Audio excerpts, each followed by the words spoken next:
Amis de la communauté d'études quotidiennes de la Bible, bonjour et bonjour à Mylène. Comment ça va, Mylène? Bonjour, ça va et toi? Eh bien, grâce à Dieu, nous allons très bien, moi et ma famille, et de ton côté.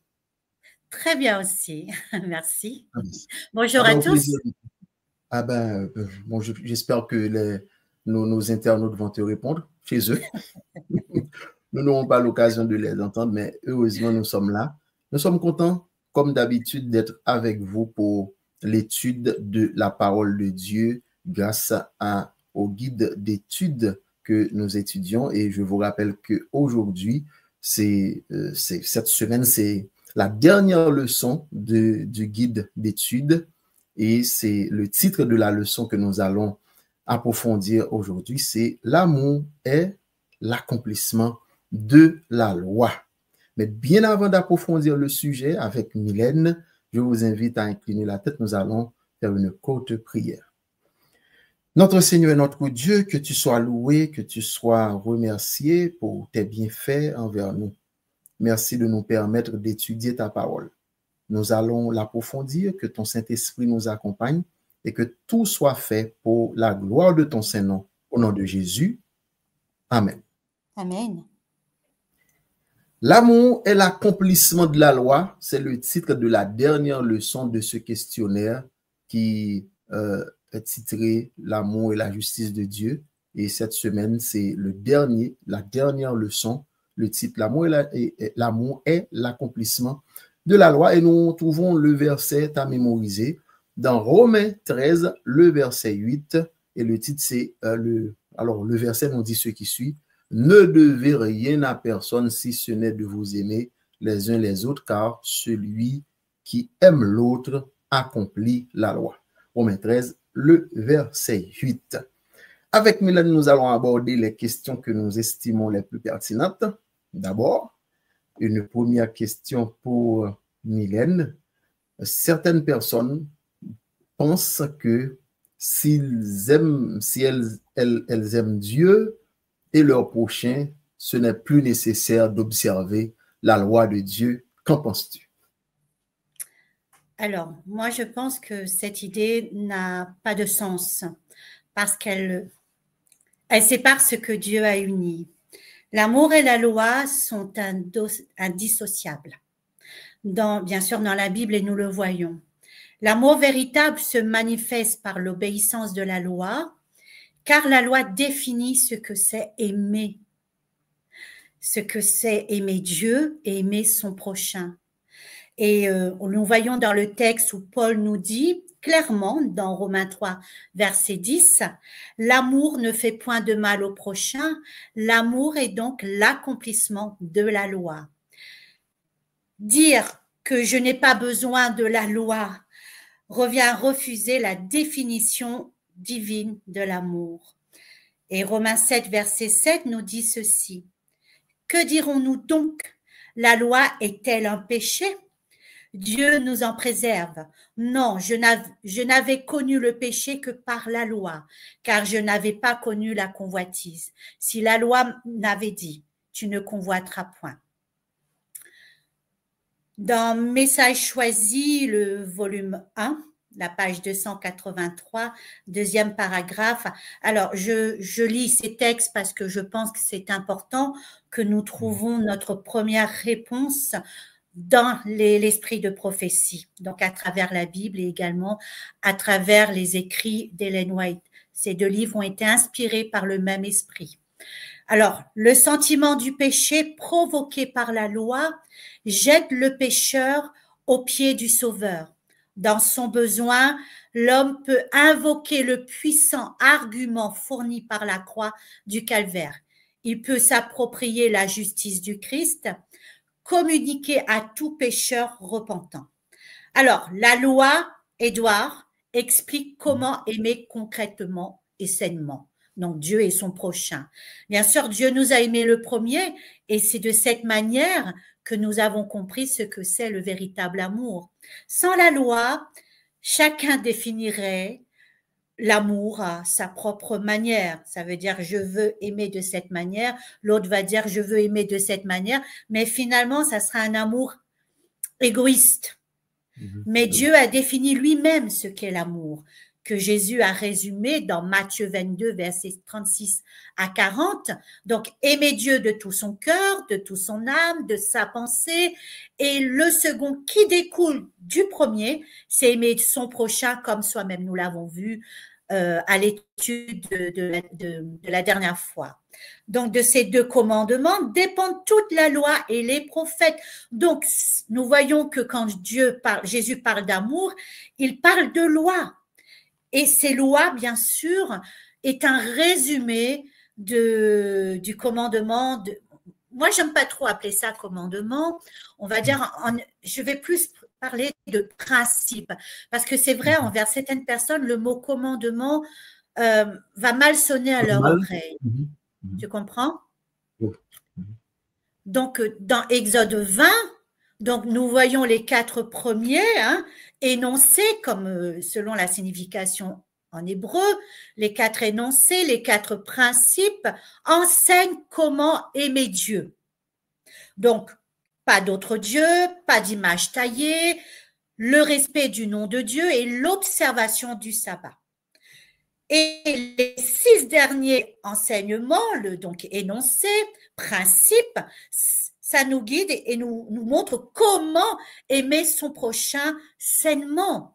Donc, le respect des parents, ne pas tuer, ne pas voler, ne pas dire de faux témoignages et ne pas commettre d'adultère.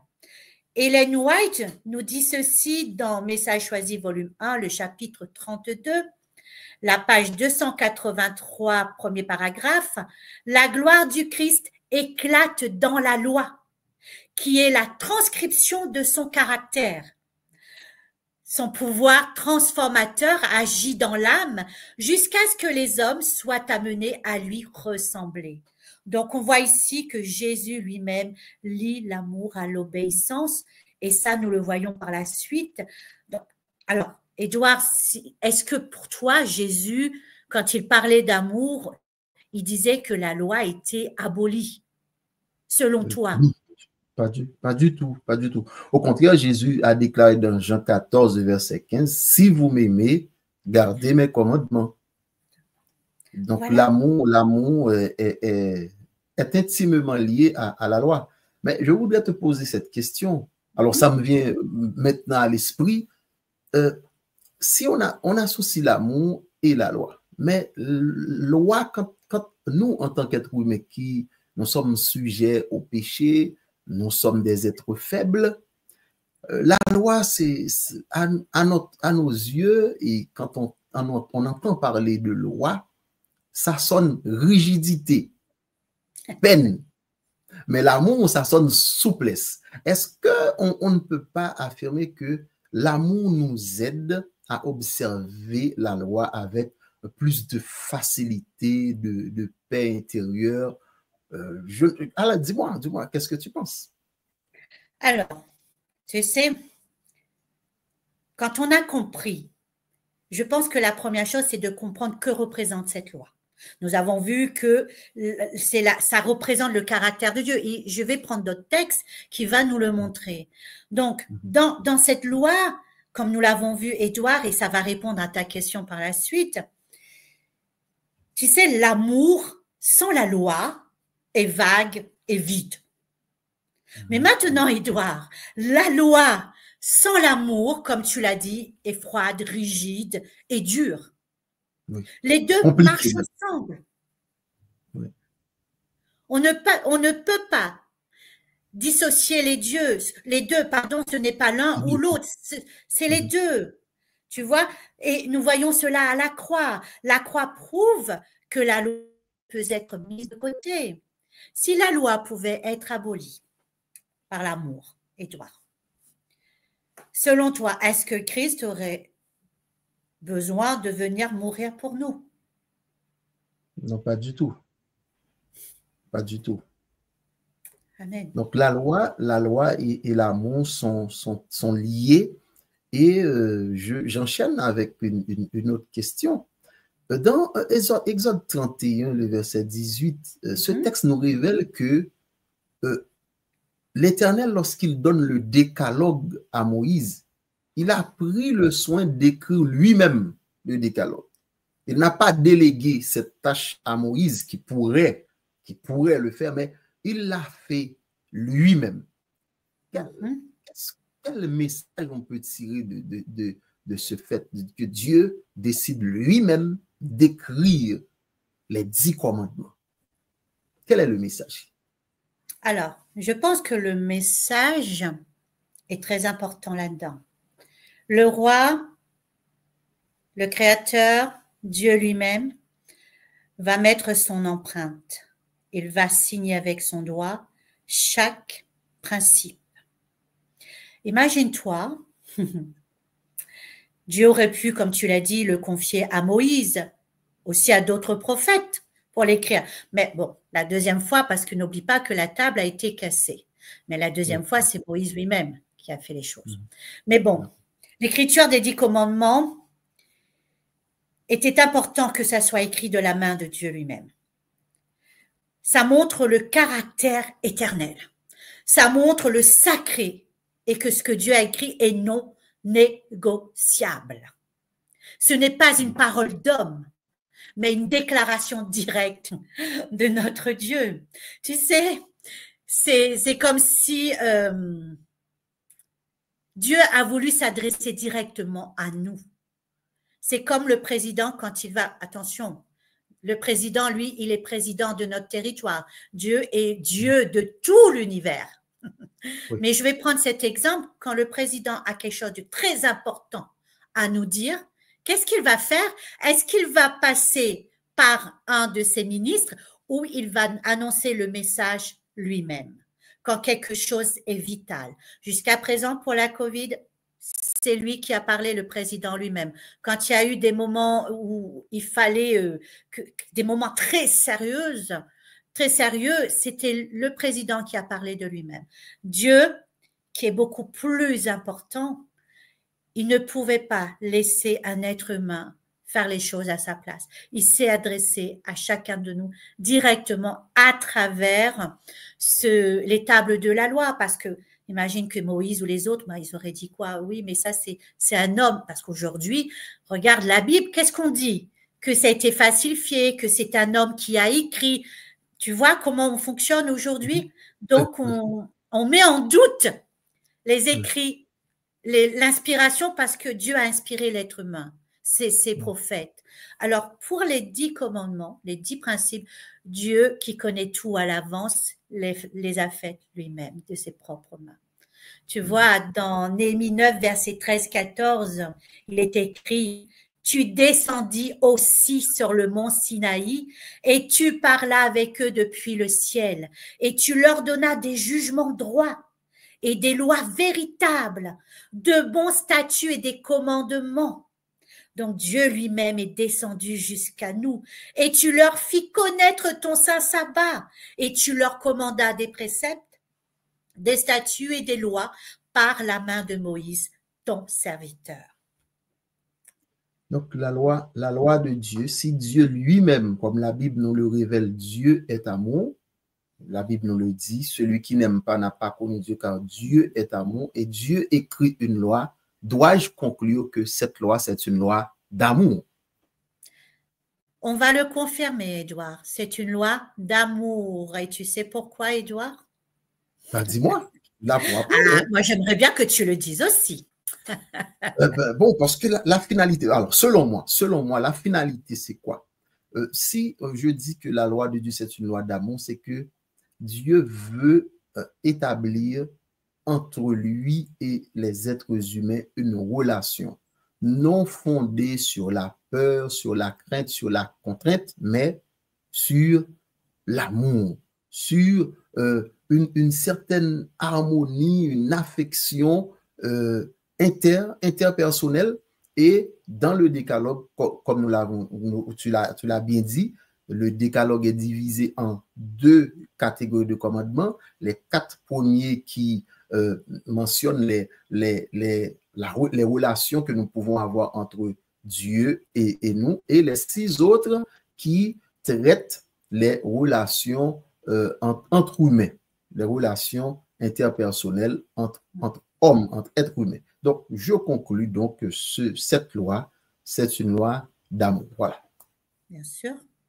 Tu sais, il y a Ellen White qui nous dit dans Lever les yeux en haut, et le titre du chapitre, c'est celui du 29 novembre, Dieu n'est pas la nature, il est le Dieu de la nature. La page 339, pardon, quatrième paragraphe.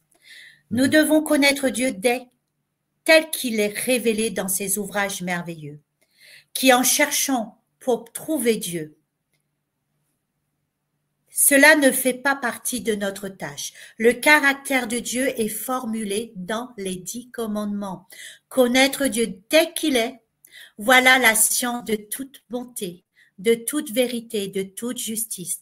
Nous devons obéir à chaque expression de son caractère tel qu'il est révélé dans sa loi. Donc, tu vois, tout ce que tu viens de dire, bien sûr, ça reflète l'amour de Dieu. Après, tu sais,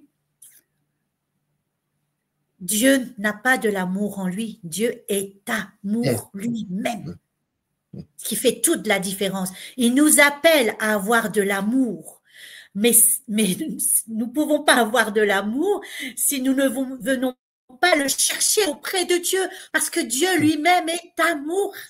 C'est la source. C'est la source. C'est la source. Oui. C'est la source. C'est très important. Donc, si nous voulons avoir de l'amour à profusion, nous devons rester constamment connectés à cette source d'amour. Et pas d'amour, l'expression pour exprimer l'amour sans nous en rendre compte. Dès lors qu'on aime vraiment, on observe la loi. On observe la loi. Et cette observation, ce ne sera pas une observation réalisée avec peine, avec douleur. Ce sera avec facilité, avec douceur, avec amour en un mot. Avec amour. Donc, qu'est-ce qu'on pourrait ajouter? Qu'est-ce qu'on peut donner comme s'il y aurait un message clé à retenir pour nos amis, nos internautes, quel serait ce message clé? Voilà. Alors, en écrivant lui-même sa loi, Dieu affirme que tout son gouvernement repose sur cette loi. Elle dirige les relations entre lui et les hommes, comme tu viens de le dire, comme nous l'avons compris. Elle dirige les relations entre nous et les autres.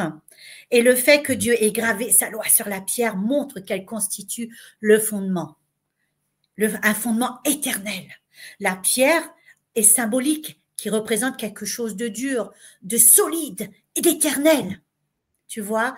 Et la loi est sacrée et éternelle, comme je viens de le dire. Elle est l'expression directe de Dieu, non modifiable, attention. On a tendance à vouloir modifier ce que Dieu a dit.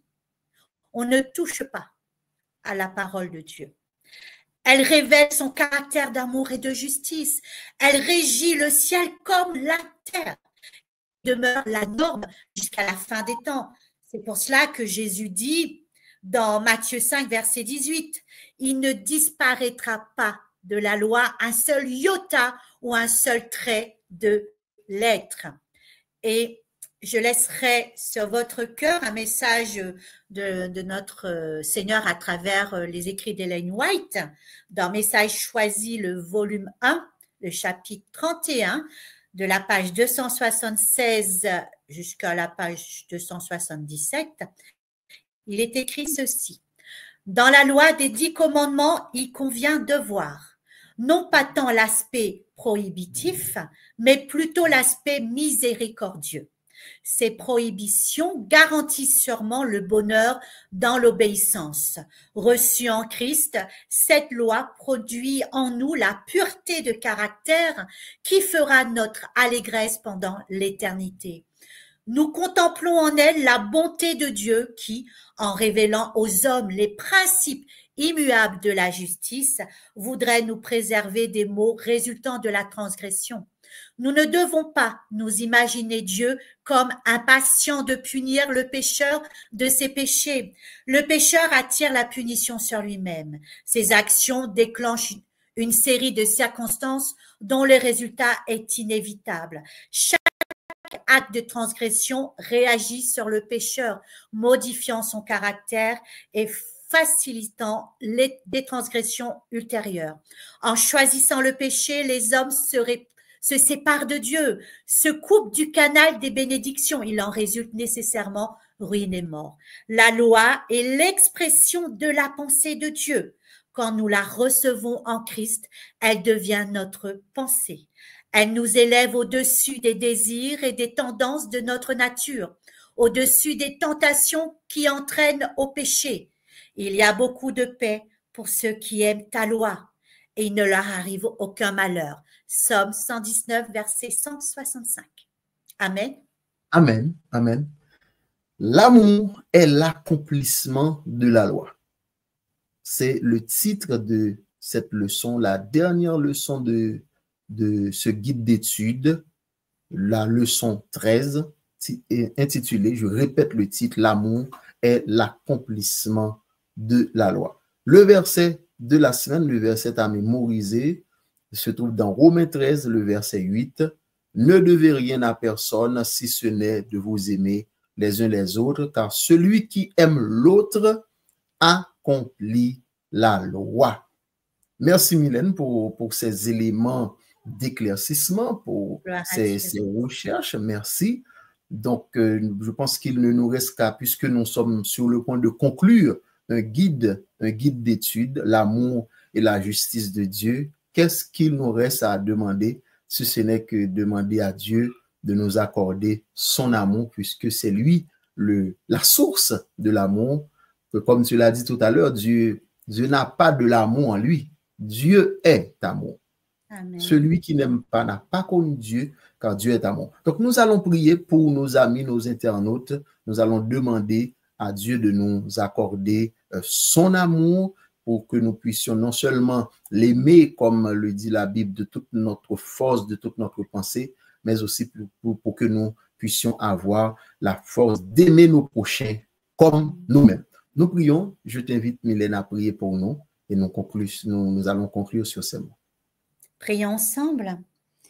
Père céleste, que ton nom soit sanctifié, que ton nom soit élevé au-dessus de tout nom. Tu es créateur de l'univers, de la terre entière, tu es créateur de toutes choses, tu es notre créateur. Seigneur, tu veux mettre ton empreinte en nous.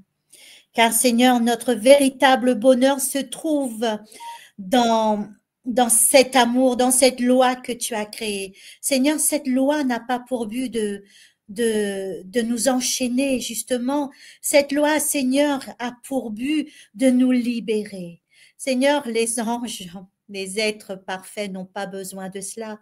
Si tu nous rappelles tout cela, Seigneur, ton caractère, c'est que nous avons besoin, parce que cette nature pécheresse, Seigneur, parfois nous éloigne tellement de toi que nous oublions ce que c'est aimer. Seigneur, merci pour ta patience. Merci, Seigneur, pour la force et le courage que tu nous donnes chaque jour. Merci, Seigneur, pour cet amour que tu nous donnes. Alors, Père, remplis-nous de toi, remplis-nous de ta puissance, remplis-nous de ta présence, de ton amour. Que, Seigneur, que ne soit plus nous qui vivons, mais que ce soit Christ qui vit en nous et que nous puissions nous accrocher à tes commandements, à ces principes, Seigneur, qui n'est pas là pour nous embêter, mais qui est là, Seigneur, afin que nous puissions aimer sainement, que nous puissions aimer honnêtement, Seigneur, d'un véritable amour comme toi tu nous aides, comme toi tu nous aimes. Seigneur, que nous puissions regarder chaque personne comme toi tu nous regardes, que nous puissions aimer comme toi tu nous aimes, que nous puissions pardonner comme toi tu nous pardonnes, Seigneur, que nous puissions être dans la bienveillance, tout comme toi tu l'es envers nous. Tu es notre modèle, tu nous as montré le premier, Seigneur, alors que nous puissions regarder ces principes comme une grosse charge, mais justement comme une grosse bénédiction, car dans ces lois, Seigneur, dans ces principes, est ton caractère et ton amour pour chacun de nous. Comme dit David, Seigneur, je sers tes lois contre mon cœur. Que chacun de nous puissions serrer, Seigneur, ces principes contre nos cœurs. Bénis tous ceux, Seigneur, qui écouteront cette étude et que chacun puisse, Seigneur, prendre la décision de te suivre et de s'accrocher à toi. Bénis Édouard et sa famille, bénis également Eddie et sa famille, et merci Seigneur pour ce que tu permets à chacun de nous d'œuvrer en ton nom. C'est au nom du Seigneur Jésus et pour ta gloire. Nous t'avons prié, je te demande aussi de bénir tous ceux qui, Seigneur, auront l'occasion d'entendre ce message. Au nom du Seigneur Jésus, Amen. Amen. Merci Mylène, merci pour la présentation, merci de nous avoir aidé à comprendre. Merci aussi à Eddie, notre metteur en ondes, et merci à vous, internautes, pour avoir suivi cette vidéo. Que Dieu vous bénisse. Déjà, bonne fin de trimestre à vous, et déjà, je vous souhaite bonne étude pour le prochain trimestre. Que Dieu vous bénisse. Au revoir, à la prochaine. Au revoir. Au revoir, Mylène.